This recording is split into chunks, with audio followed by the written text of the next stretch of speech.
past is the past. You can put it all behind you.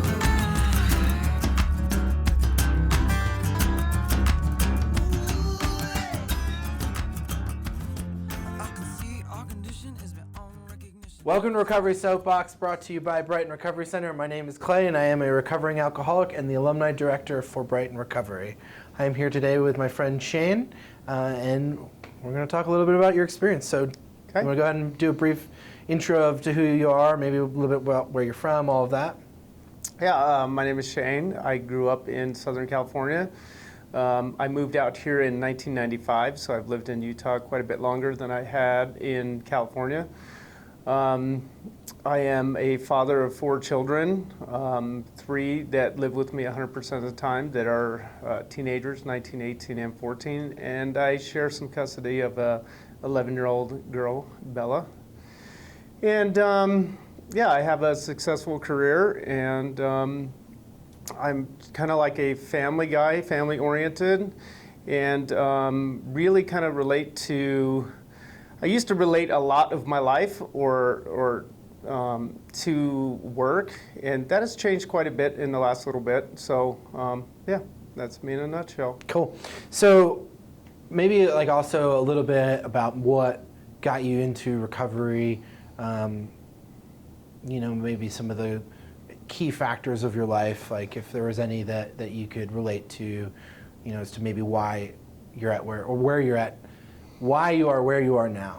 Yeah, you know, like I was saying, I used to relate a lot to, I used to identify as like work, right? Mm-hmm. I'm a journeyman electrician by trade, and that for many years took me out on the road, and I traveled quite a bit to go to like the next big job, make the next big money. Where were they working more hours? That's what I wanted to do. And with that came, you know, road life, which was like working 12 hours a day, going to the bar at night, and just wash, rinse, repeat. Right. And over time, that paid a toll on both my personal life, my personal health, relationships in my life. I am twice divorced, and that is a result of being out on the road and drinking and using drugs and not being honest with those relationships. And you know, I've been to treatment a number of times. The first time was in 2016. I had gotten to a point in my life where things were just unmanageable and they were out of control. I was, the work just kept getting further and further away from home. I had, you know, originally it would start like, oh, just a week here in Wyoming or a week in Colorado. And then it ended up like I was in North Dakota for months on end, and then California for months on end. And there was another significant factor that happened in my life a few years earlier in about 2009, 2010. The mother of my 3 oldest children had passed away, and part of that is that I decided at that point, I was like, I'm going to stay home and work, you know, keep Salt Lake as my core, you know, being my foundation or my home, right? And that only lasted a little while, and I was kind of depending on people around me to help raise my children, which was my parents, and I think that became a little bit more tasking or trying on them in the years after. So in 2016, I was in California. It was like where I'd wanted to get to in my career. I was like a job site superintendent. We were working 12, 14, 16-hour days, 6, 7 days a week. I was either at work, in the bar, or sleeping was the routine. And I kind of woke up one day and was like, what am I doing with my life? Yeah. Like, where am I going? This is like where I wanted to be. This is the highest scale there was in the United States of America at the time. And I was like, I had a stash of money, so to speak, and I was like, what am I doing? And I decided at that point that I wanted to go to treatment, and I don't know that I was fully committed at that point, though. Yeah. I just did, I knew I wanted something to change, but I didn't see it all the way through. Mm-hmm. I did go to treatment in 2016, and I spent, 35 days. I spent Christmas and New Year's there, which was kind of crazy now that I think about it. This was a monastery? This was at the monastery, yep. And I got out, and I don't know, I just wasn't fully committed at that point. I told myself, as long as, I had a alcohol and drug abuse problem, and I had told myself as long as I stayed away from the drugs that I could be okay, right? Yeah. And like I said, I spent 35 days, and then I started doing some IOP. It was kind of difficult, though. I was working full time. My parents said, you're responsible for the kids full time, and things were all right for a while. You know what I mean? I was able to manage for a while. I was able to, when I was in treatment, secure a job with a large electric utility here in the valley, and so therefore work was never travel again. And I was able to sort of put my life together in a sense. I bought a condo here, and my kids were with me full time, and life was okay, but they slowly started to slip away again as time went on. What do you think was kind of the cause of that? Was it, so were you were drinking then? Yeah. You were just staying away from the drugs? Yep. So kind of trying to balance this, I'm not an alcoholic, I can kind of drink occasionally. Yeah, definitely that. It was and the thought process is, as long as I'm going to work every day, Right. as long as I'm paying the bills, as long as the kids are still breathing and they're fed at night, we're okay, right? Yeah. And for a lot of people, for most of us, that would make it seem like we're doing fine. Right. And then as time went on, I didn't even realize it was really happening, but it was the obsession really kind of started. It was what time does this day end so that I can go to the liquor store and buy another bottle, right? If there wasn't a bottle at home, there was definitely a stop on the way home to get one. And from that time period, 2017 to 2018, things were, like I said, pretty successful. And then sort of in the summertime of 2019, things really kind of fell apart. The drinking started impacting health issues. I was sick a lot. I wasn't eating very much. And I kind of got involved with a group of people that were heavy drinkers also. Yeah. And they were having some parties, and I was going to these parties, getting blackout drunk. And again, all of a sudden, life was unmanageable again. Yeah. In a sense that, I still maintain certain aspects of my life. I never let it really affect my work performance. It definitely affected my relationships at home with my children. Well, I think a lot, because I can relate to that, because when I went to treatment, I had a job, I had a car, I had a house, but as you were saying, my life, my personal life, my internal life, all of those things was completely unmanageable. Yeah. And I think that's the hard part for so many of us, is that we see, I have a job, I'm doing these things, my kids aren't dead, right? Everything must be fine. Yeah. Right? But there's so much more to life than just getting by. Yeah. And that just, when you were talking about that, it reminded me of that. So.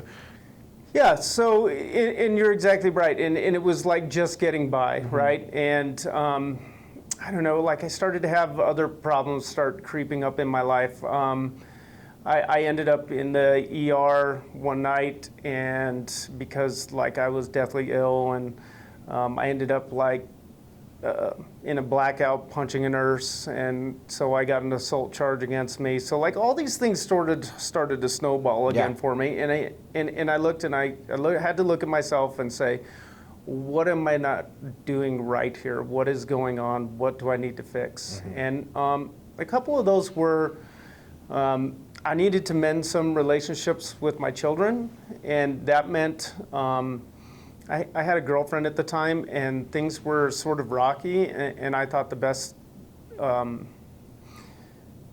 course of action would be to break off that relationship and try to mend things, like spend more time with my children. Right. As soon as I broke off that relationship, the drinking got worse, and I think that was a little bit of just not being comfortable in my own skin, and like being by myself. Well, it's a lot like recovery and sobriety, right? If we just get sober, it's not going to change much, right? And if we just remove something, it's going to be it might, like, we have the intention, but it's such a drastic change that in reality, you know, if we're not doing something to really take care, the other things are gonna, you know, follow suit, and it's gonna make life way harder.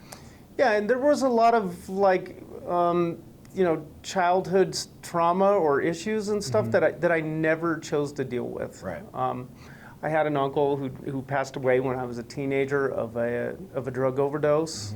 That he was pretty close to me, and I never really dealt with that, and I really didn't ever think it was like an issue until later in life. And then even my you know, when my children's mother passed away, we were ex at that time, but still it was a life-changing experience. Pretty traumatic to go from I was kind of a weekend dad sort of guy to you have the kids full time. And that was tough to deal with, and I didn't know how to deal with those problems. I just didn't know how to like raise kids. I didn't know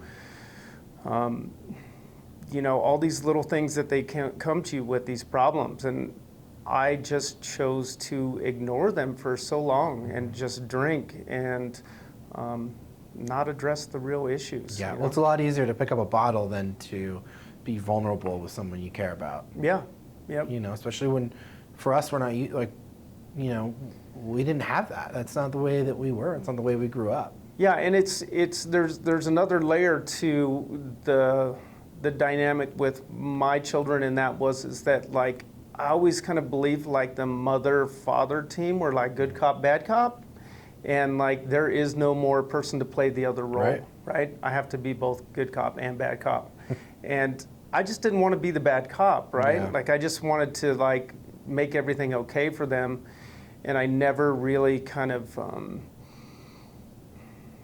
set down like rules or guidelines for them to live by. It was just kind of chaotic for a long time. And so that kind of was back to where we were at like the summer of 19, things just being a nightmare. And I took it upon myself at that point to check myself back into treatment. And I went through Brighton at the monastery in September of 2019. And when I went there, I Wait, you were at Willow Creek that time? Sorry, right? Did I say the monastery? It's a monastery. Yeah. Yeah.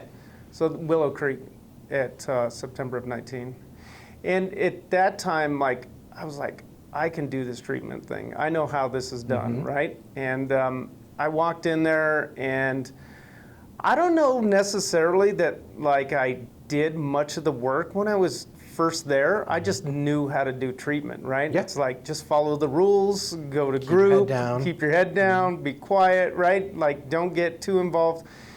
And I only spent 24 days there, and I kind of feel that I had talked my way out of treatment, out of the full 30 days. Yeah. And just in a sense that like I had kind of told everybody things were fine, things are great. I just needed a 20-day reset.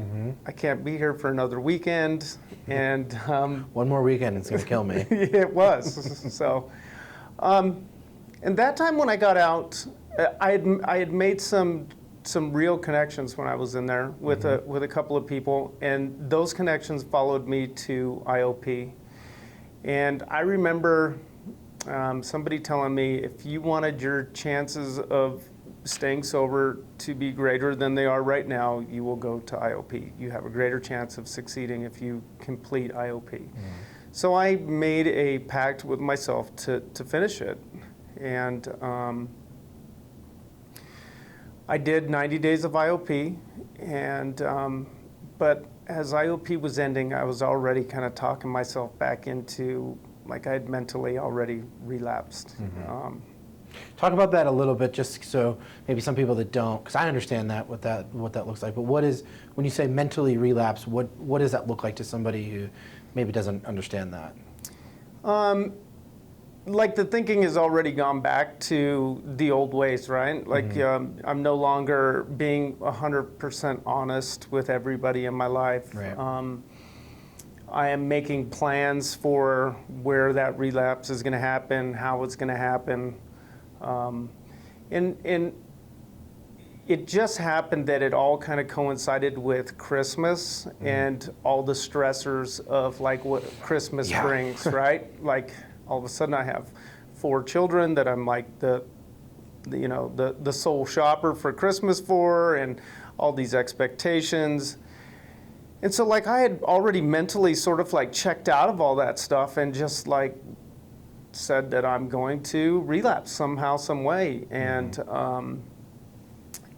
And also there was the fact that if I could just get done with IOP, I had lost a layer of accountability. I no longer had that to go back to talk to those people every day. No more drug tests or breath alcohol tests or anything like that. So, I mean, I had already, like 2 weeks before it was even over, you know, in the back of my mind, knew that it was going to happen. Those 2 weeks of like going there, I was already kind of checked out. You know, there was like conversation going on, and there was some stuff that I probably didn't agree with happening inside the group, and I just didn't care, you know, at that point, you know. And so IOP ended, and I relapsed. And there was one thing that I've learned through this whole process is that the more times you go out, the quicker things happen. You realize from 2016 to 2019, that's like a couple of years before that caught back up on me. Yeah. When I relapsed in 2019, 2020, it happened quickly. I was back to being blackout drunk almost every night within a week. Yep. And I shut down all my relationships with those people. Those connections that I had made, I just started ignoring people. I slipped away from like these values that like I had learned and was trying to live when I was in Brighton and in IOP. And my life fell apart real quickly. I got to the point where now this was not only affecting my relationships at home, it was affecting relationships at work. It started with even my parents, because like they knew that I was lying. I mean, it was right in front of them, and I still like lied through my teeth. And that really wasn't even me in the past. Like even between 2016 and 2019, I just told them, yeah, I'm just not sober anymore. That's the deal, and life goes on, right? And when I relapsed in 2019, there was a different edge to the whole thing. I was lying to everybody. Nope, I'm not drinking, and meanwhile, I had a bottle out in my car, and I always look at like it's only going to be as good as it was the last time. Right. Right. It can't get better. It's only like the best it will be the last time that I use. You know? Yeah, and it started affecting, like I said, it started affecting my job, things at home. I mean, life was a mess. It got to the point where I was so distraught over the whole process that I decided that life would be better without me here. Like people would be better off without me. Yeah. And I was at home.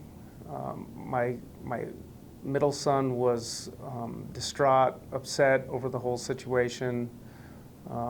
He had had some issues with a relationship of his own, and he had told me that it would be better off if he killed himself. And I didn't really know what to do about that other than to have him committed for 72 hours. And the minute I did that, I started having these thoughts of like I was worthless. You know what I mean? Like I'd come this far and I was worthless. Yeah. He was on a 72-hour hold at a mental health facility, and I was drunk, and I pulled my car into the garage, and I rolled down the windows, and I closed the garage, and I left it running and just fell asleep, hoping to never wake up. Yeah. I don't really know how or why, but I was awoken by my dad. He'd come over and open the garage, and I kind of remember trying to close the garage on him. And to make a long story short, things didn't work out for me the way that I wanted them to, and I got locked up on a mental health floor. I remember that place being the worst place I'd ever been in my entire life. It was like jail, but the food was probably worse. I don't really know. But I just remember it being so terrible that I said that I'd never wanted to come back here. And I was like, I got to get out of here and like start working a program again and get myself back. And about a week after being there, I was already drinking again. I like didn't know a way out. And Well, it's so much of what we're used to. yeah, Is the solution for everything. Whether it's a solution that I lost my job or it's a solution that I don't want to live. yeah, Like, alcohol was the answer. yeah, yeah. And at that point, I was drinking again.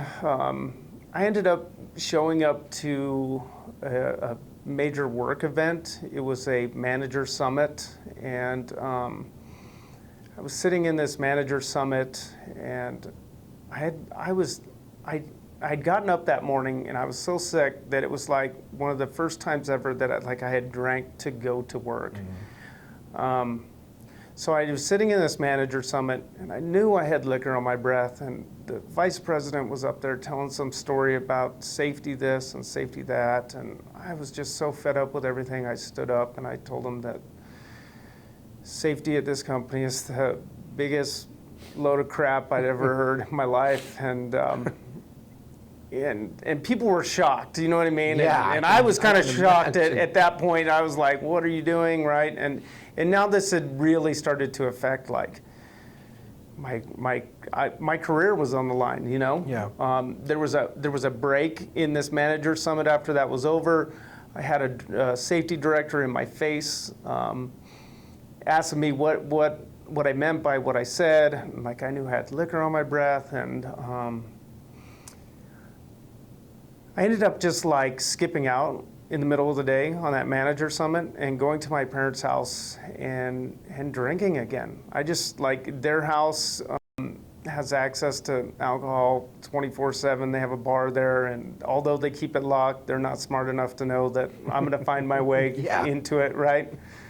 And my sister showed up, and I decided at that point that I would have to go back to another treatment center again. At that point, I didn't have any options. Like my career was on the line. If I lost my job, I was going to lose the condo. There's an opportunity I may lose the children in this whole mess if somebody really wants to, either my ex-in-laws come after them if they know what's going on, or even my own parents at that Right. point, that I'm an unfit parent, right? And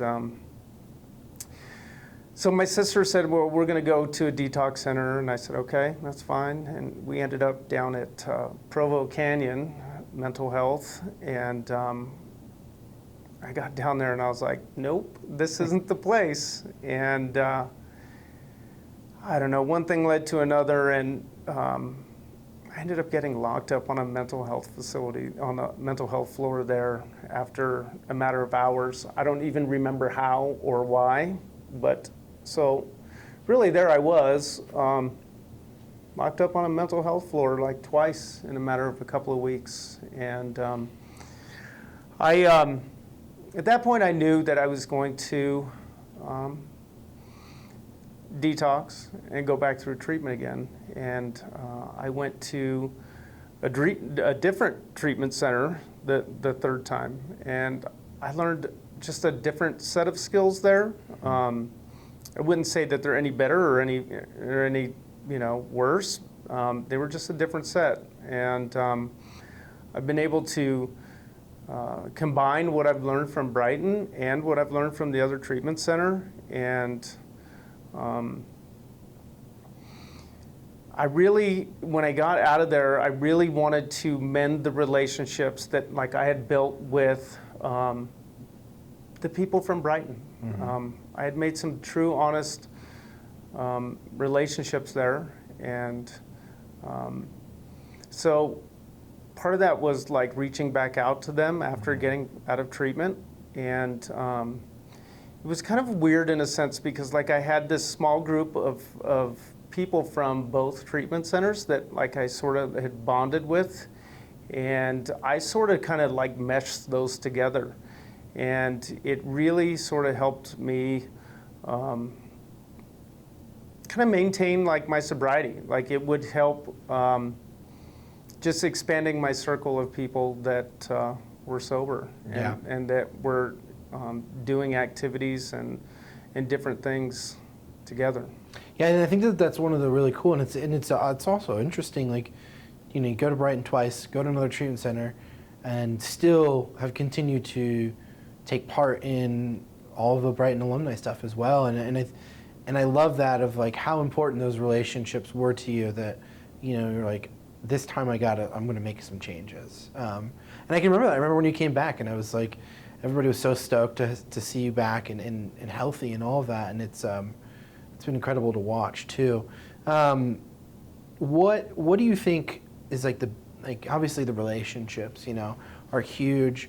What has kept you wanting to continue doing those things? To the thought process of oh well, I can just drink occasionally, and all of that. The last time I was in treatment, somebody asked me to identify core values. Mm-hmm. And I didn't really know what those were, I had a sense of what I thought they were, right? Mm-hmm. It was like work, right? Make money, right? Have a nice car, have a nice house. So I thought those were my core values. But when the last time I was in treatment, I had the opportunity to kind of sit back. Somebody said, pick somebody that you know and tell me that you idolize, and tell me what their core values are that you respect. And I couldn't really pick anybody. I didn't know anybody that I wanted to emulate or be like. So I just kind of cherry picked these different values and decided moving forward that I was going to put the past behind me and move forward and try to honor those core values every day. Yeah. It really reminds me of something that was told to me earlier on, and the person I credit will always say that I didn't come up with this, but I think they came up with it. And it's common knowledge, right? It's we're the average of the 5 people we surround ourselves with, and to me it's a larger number than 5. But all of my close people that are my core group is every single one of them are better at something than I am. And it's kind of similar when you said cherry picking, it reminded me that is it's like each person that I really surround myself with and go to in times of need and all of that, is there's a quality about them. It's not that they're a better climber than me or, you know, they're better looking or whatever. It's nothing like that. It's their that core value. Because I didn't know what those were. That was such, to me, was such a foreign concept as well. I was like, well, I want to have a car. I want to have, you know, make money. I want to have like a hot girlfriend. I want to whatever, you know. And in reality, those things are all great, but they don't give me the value. Yeah. You know, and I think that that's such a cool concept of being like, well, I don't really know, but I know that these people have things that I want in my life, and I love that. Yeah, I saw people around me, especially the Brighton people, because they like after I had gone through the last treatment center, the people that I had gone through Brighton with had like 4 or 5 months, right? And I saw like all this work that they had done, and I saw the hard work, and I like looked up to them, and I figured I was tired of just sort of like trying to go through treatment, and I've always kind of had this fake it till you make it mentality, and I tried that twice, and it wasn't really working. Yeah. It was time to like put in the work. Yeah. And everybody that was putting in the work was doing IOPs. They were like meeting together to do stuff on like Friday and Saturday nights, just fellowshipping. There was, everybody had like a personal therapist. Everybody was going to see a regular doctor, and if they were being prescribed medication, they were staying on the medication. They were doing all these things, and I was ready to do all those things and be like one of them, right? And that's what I chose to do. I chose to put in the hard work. I chose to go see a therapist. I chose to question like the thought process in my head, like why am I thinking that? When before I would always just like, that's the thought, I shall act on that. Yep. And yeah, so that's kind of where you know, my last year has sort of taken me is through this process of doing all those things and staying committed to them. And with that came a lot of fun things too. You know, coming back to the alumni group here at Brighton brings all kinds of different activities. Stuff that I thought like in the past that I was like, oh, that's dumb. I'm never gonna do Me that, too. right? But like I go there and I do those things and I have a blast. And I'm doing them with people that I have real relationships with, real connections. We talk not just about superficial things. We talk about why you're having fun, why that makes you feel that way. And when you're not or you're struggling, we talk about those issues too with each other. We're all in it together, and I think that makes it what it is. Yeah, and that's such a like that's like the dream of what it's about, right? And it's like we provide this place and we have this community, and then you guys build other communities around it as well and bring other people in, and it's like not only are you taking care of yourselves, but like you, and I've seen it specifically as well, and you is like being there for the new person and like always welcoming them in, you know, because it's like it's how we all wanted it to be, right? Like when I was new, when you were new, it's like I didn't know what the hell I was doing. I didn't know how to have the concept of having fun again without drinking was so foreign. You know, it didn't make sense. But then to see these people that are not only sober but are able to have fun again and are able to get through the times when they're not having fun and things are, you know, terrible and not drink over it. And it's so cool to watch that and like to see you and the group that you're building like reach out to those new people and always be there as that example, right? Is awesome to see. I know, but do you so how long have you been sober now? 12 and a half months. Which is that the longest? That's the longest, by a lot, actually. The longest span I ever had before that was 4 months. So, And that's incredible. That's been so awesome to see. I just watching those changes, and I've said this before, like, you know, this job isn't a job that a lot of us do because we want to make it big in the world, and and there's times when it's like, is this worth it? Is it making, but then seeing people, like seeing you, like, come to Brighton twice, go out having to go somewhere else and figure things out, and then come back and still be committed and be there for the new person and succeeding is the reason, like, that I feel so passionate about this job, and with so many others, and and a lot of it too for me, somebody who's been in it for long-term sobriety, like, seeing that is an inspiration as well. So it's the impact on the newcomers and on the people that have been around is huge. So Yeah, I think for me, it took, almost, right, it took 3 times, right? Mm-hmm. And maybe even more, because I bounced in and out a couple of times in the process. But it took that many times to feel comfortable and to want to belong, that I feel some sort of responsibility to make somebody who is here their first time feel the way that I do today. yeah. And I try to do that every time I come to one of the events that is hosted, or even outside. I know we do a lot of things outside, just even the Brighton, alumni stuff. We still do stuff outside, and I try to make people feel welcome. Yeah. Well, that's what recovery is in a nutshell, is essentially treating people the way that other people treated us when we were new, and showing them there's a possibility to this. On that topic of when you were saying, like, it took me 3 times or even more, I always love, the concept of a relapse, when we get so caught up on time and all of that, and all of that's important. I really think, but with having relapses, if we're learning from it, and each one of those things, from your story, like, you've learned from, if we can continue to learn and grow from them, we can turn something that is, like, negative into a positive, right? We do, always have to be cautious, is that we don't know how many of those we have left in us, and that, that's the way I look at it. But, relapse is, and the reason I bring this up is for, anybody who's seeing this, is to know that we can have multiple relapses and still, like, we can still make it, right? Like, a year is amazing, like 10 years, 20 years, like, we don't know we make it until we finish life, right? But, like, to be able, because I can remember that, sitting there, 24 hours or 30 days sober, and seeing someone with a year and just be like, holy shit, like, you stayed sober for a year is incredible, and it's such an important thing to know that, like, no matter how far gone we think, or the actions that we take, that there's a way out. Yeah.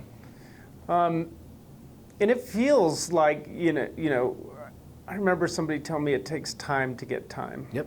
And in the very beginning, it feels like a daunting task to get to, 3 months or 6 months or 9 months. And, thanks to a lot of stuff happening over the summer, like my 9 months felt like it was like a breeze, and then I felt like I was in this time period between 9 months and a year where it felt like it was forever. Right? And now that I'm past a year, I'm like, oh, it wasn't even that bad. You know what I mean? For sure. When it comes to relapse, I think something that's very important to note. Somebody told me one time that a relapse is only really bad if you die. It's true.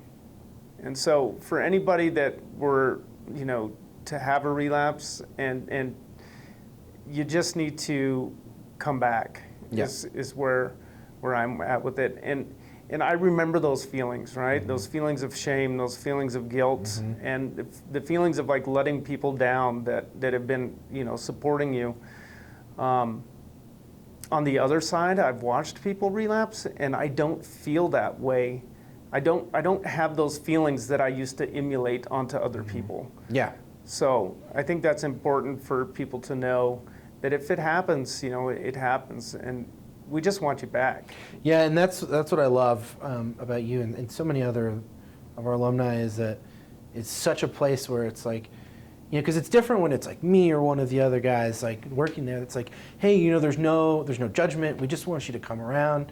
While it might feel welcoming and everything, but to hear that from a peer of, like, hey, I don't really care that you relapse. I just want you to come back. Yeah. Right? Like, we're here, right? We're doing this, and we can do it together, is, again, that's the reason we do this. Okay, just to kind of to wrap up, I always like to ask, if you were talking to somebody that is thinking about getting sober, that is struggling right now, or has relapsed, or whatever, or is about to go into treatment, like what is something you would want someone to tell you in that beginning phase for you, like in that I'm 24 hours sober, I'm barely holding on, like what is something that you would say to that person?